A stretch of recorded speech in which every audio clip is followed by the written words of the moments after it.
Hi friends. நான் next வந்து ladies stitching, lace dress stitching பற்றி கட்டிங் எப்படி பண்ணுறது அப்படின்றலாம் வீடியோ போடலான்னு இருக்கேன். இது சும்மா ஒரு இன்ட்ரோ தான். இந்த நெக்ஸ்ட்டு நான் போடுற வீடியோலாம் உங்களுக்கு நீங்கள் பார்க்கணும் அப்படின்ட்டு இன்ட்ரெஸ்ட் இருந்ததுன்னா இந்த சேனலை கொஞ்சம் சப்ஸ்கிரைப் பண்ணி வச்சிங்கன்னா உங்களுக்கு டேரெக்டாக வந்துடும் இன்பாக்ஸுக்கு. நீங்கள் உடனே பார்க்கலாம் என்னோடய வீடியோ. அவ்வளோதான் ஃப்ரெண்ட்ஸ், வாங்க பார்க்கலாம். எப்படி நான் ஸ்டிச்சிங் பண்ணுறது சும்மா அது ஒரு இன்ட்ரோ தான். நெக்ஸ்ட்டு நீங்கள் நான் வீடியோ போட்டுன்னு இருப்பேன்.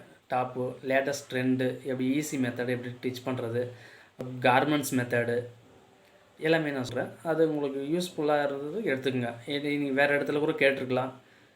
அதை விட இது ஈஸியாக இருந்தால் இதே யூஸ் பண்ணிக்கங்க. ஸ்டிச்சிங் மெத்தடு, கட்டிங் மெத்தடும் அப்படி தான். ஒரு சிலர் ஒவ்வொரு ப்ளவுஸ் கூட ஒவ்வொரு கடையில் பண்ணிங்கன்னு பார்த்தீங்கன்னா ஒவ்வொருத்தரும் ஒரு மாதிரி கட்டிங் சொல்லிக் கொடுப்பாங்க. நீங்கள் ஒன்றா பாருங்கள். மெஜர்மெண்ட்டை வச்சு மட்டும் ஸ்டிச் பண்ணுறவங்க இருக்காங்க, கால்குலேஷன் பண்ணி. ஒரு சிலர் வந்து அளவு ப்ளவுஸ் வச்சு பண்ணுறவங்க, அப்படியே அதை காப்பி பண்ணுறவங்க இருக்காங்க. உங்களுக்கு எல்லா மெத்தடும் எனக்கு தெரிஞ்ச மெத்தடெலாம் உங்களுக்கு நெக்ஸ்ட் வீடியோவில் அப்டேட் பண்ணிகிட்டே இருக்கேன்.